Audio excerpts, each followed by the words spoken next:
Senior सहाफ़ी और column निगार अंसार अब्बासी ने कहा है कि पाकिस्तान में नाम तो जमहूरियत का लिया जाता है, लेकिन हकीकत में हम एक ऐसे हाइब्रिड निज़ाम का हिस्सा हैं जिसकी मिसाल आधा तीतर आधा बटेर वाली है।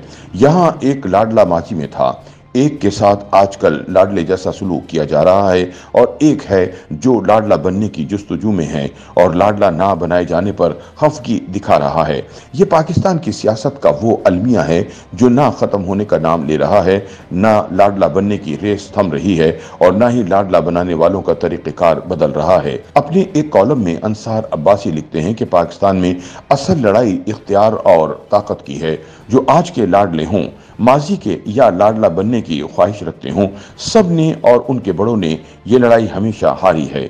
इसकी जहां और बहुत सी वजूहात हैं, वहां सबसे बड़ी वजह आइन और जमहूरियत पर इन लाडलों के यकीन का ना होना है, और जब भी इन्हें इख्तिदार का मौका मिलता रहा तो उन्होंने आइन और जमहूरियत का नाम उसी हद तक इस्तेमाल किया जहां तक उनको सूट करता था। लाडले बनाने वाले सियासत में मुदाखलत करके आइन और जमहूरी उसूलों की खिलाफ वर्जी करते हैं, तो लाडले जमहूरियत को सिर्फ इलेक्शन और इक़्तिदार के हुसूल तक महदूद रखते हैं। आइन को पढ़ें, जमहूरियत के निज़ाम की असल को समझें तो मकसद अवाम की खिदमत, उनकी फलाह, खुशहाली, मेरिट, बेहतरीन तर्ज हुक्मरानी, सरकारी इदारों की अवाम के लिए बगैर सिफारिश फौरी सर्विस डिलीवरी, सस्ते और फौरी इंसाफ की फराहमी है।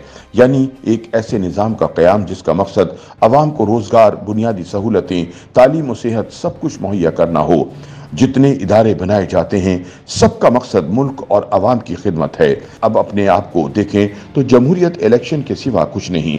ये कैसी जमहूरियत है कि ना इंसाफ का निज़ाम, ना तालीम और सेहत की सहूलतें, ना मेरिट, ना बुनियादी सहूलतें, ना रोज़गार के मौके। अंसार अब्बासी कहते हैं कि अवाम की खिदमत और सहूलत के लिए बनाए गए किसी सरकारी महकमे में चले जाएं, अवाम धक्के खाते दिखाई देंगे। ये कैसी जमहूरियत है जो पुलिस को ठीक नहीं करती, बिजली और गैस के मीटर लगाने की कोशिश कर लें, घर जमीन खरीदने बेचने के मामले को देख लें, बच्चे की पैदाइश और किसी की फौतगी का सर्टिफिकेट लेने चले जाएं, या इंसाफ के लिए कोर्ट कचहरी जाने का अगर आपको इत्तफाक हो तो हर तरफ अवाम के लिए धक्के ही धक्के हैं। सिफारिश चलती है या पैसा, जायज से जायज काम किसी सरकारी इदारे में नहीं होता, और ये सिलसिला दिहाइयों से जारी है। लेकिन जमहूरियत के नाम पर एक के बाद एक इक़्तिदार में आने वाले अपनी असल जिम्मेदारी को पूरा नहीं करते।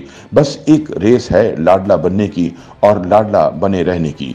लाडला बनाने वाले भी तर्ज हुक्मरानी की दुरुस्तगी में दिलचस्पी नहीं लेते, क्योंकि उनका असल मकसद अपनी ताकत को बरकरार रखना है, और ये ताकत उस वक्त तक बरकरार रहेगी जब तक कि लाडले आइन और जमहूरियत की रूह के मुताबिक अवाम की खिदमत के लिए गवर्नर सिस्टम को ठीक नहीं करते।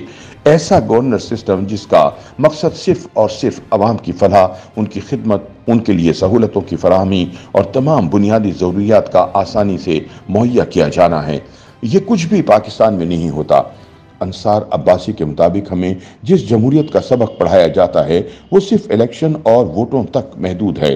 जब हमारी इस जमहूरियत के लाडले इलेक्शन जीतकर हुकूमत बनाते हैं तो गवर्नर्स के निज़ाम को दुरुस्त करने, सरकारी मशीनरी को गैर सियासी करने और उसे अवामी खिदमत की तरफ फोकस करने में कोई दिलचस्पी नहीं लेते। इसीलिए ना हमारी पुलिस ठीक होती है, न सरकारी इदारे, ना यहाँ इंसाफ मिलता है, न किसी को आइन के मुताबिक बुनियादी सहूलतें मुहैया होती हैं। YouTube पर गूगली न्यूज देखने के लिए youtube.com की सर्च बार में गूगली न्यूज टीवी टाइप करें। गूगली न्यूज के पेज पर सुर्ख रंग के सब्सक्रिप्शन वाले बटन पर क्लिक करना ना भूलिए। YouTube पेज पर अपलोड होने वाली वीडियो से बाखबर रहने के लिए बेल आइकन पर क्लिक कीजिए। आपको हर नई वीडियो के बारे में नोटिफिकेशन मौसूल हो जाएगा।